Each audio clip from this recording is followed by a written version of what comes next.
በስመ አብ ወወልድ ወመንፈስ ቅዱስ አሐዱ አምላክ አሜን። አንድ አምላክ በሚሆን በአብ ወልድ ወመንፈስ ቅዱስ ስም አምነን የተባረከ የዳሩ ቀኑ 10 ሰዓት ሲሆን ከዚህ ጉድለት በዚህ ወር በዚች ቀን ከአፍራቅያ የሆነ የቅዱስ መክሲሞስ፣ ማንፊዮስ፣ ፊልቅጦርና ፊልጶስ በከሃዲው ንጉሥ በዳኪዎስ ዘመን በሰማዕትነት አረፉ።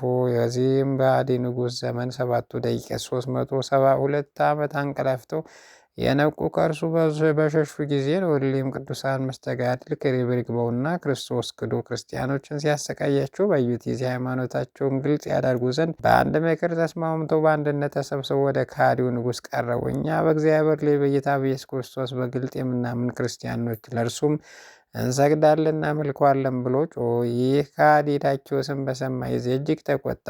ከላም ቆዳ በተሰራ ጅራፍም እንዲገርፏቸው አዘዛን ጊዜ ሁለቱን ጊዜ ታላቅ ግርፋት ገረፋቸው። በእሳተ በአጋሉ ብረት ከተሰሩች በትሮች ደበደቧች። ከዚያ በኋላ በበርኖስ ድላቂ ጨርቅ ከመጻጻ ከጨው ነክረው ቁስላቸውን አሿቸው። የንጉሡ ትእዛዝ ባልሰሙ ጊዜ ስቃዩን ፈርተው ከበጎ ምክራቸው ባልተመለሱ ጊዜ ቁጣ በማብዛት ጽኑ ስቃይ እንዲያሰቃዩቸው አዘዘ። እንዲሁም አደረጉባቸው። ከዚያም የነበሩ ብዙ ሕዝብ ትዕግስታቸውን ባዩ ጊዜ ክብር ይግባውና በጌታ በኢየሱስ ክርስቶስ አምነው በሰማዕትነት ሞቱ። በዚያም ጊዜ ንጉሡ ራሳቸውን በሰይፍ እንዲቆርጡ አዘዘ።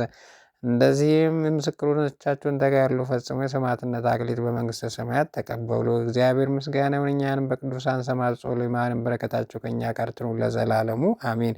በዚች ቀን የጻድቁ ኢትዮጵያዊ ንጉሥ የናኩቶላ መታሰቢያው ነው። በረከቱ ከእኛ ጋር ትኑር ለዘላለሙ አሜን። ጌታ ሆይ ከብልጽግናቸው ብዛት የተነሳ ብዙ መባ ካገቡት ይልቅ የዳይቱን አነስተኛ መባ እንደተቀበል ለሁሉ ጊዜ የሚያገለግሉን አይላፍ መላት እያሳስበ ችግር ጊዜ ማቀር ምስጋና ተቀበል። እናንተ ቅዱሳን ነቢያት፣ ሰማዕታት፣ ጻድቃን፣ ትጉሃን መላእክት፣ ፍጹማን ደናግል እንዲሁም ደጋጎች መነኮሳት ልጅ አዋቂ ሳይል የምንሰበሰብበትን የጉባኤ ቦታ ባርኮ የመጽሐፍ ወረቀት አዘጋጅቶ ብራና ዳምጦ የጻፈውን ያጻፈውን ከግዕዝ ወደ አማርኛ የተረጎመውን ቃለ ንባቡን በእርጋታ መንፈስና በተመስጦ ሕሊና ያዳመጠውን በደለኛ ሁሉ የምታስምር ጌታ እናቱ በማርያም ጸሎት ኢየሱስ ክርስቶስ በአንድነት ይማረን። ኢየሱስ ክርስቶስ በአንድነት ይማረን። ኢየሱስ ክርስቶስ በአንድነት ይማረን ለዘላለሙ አሜን።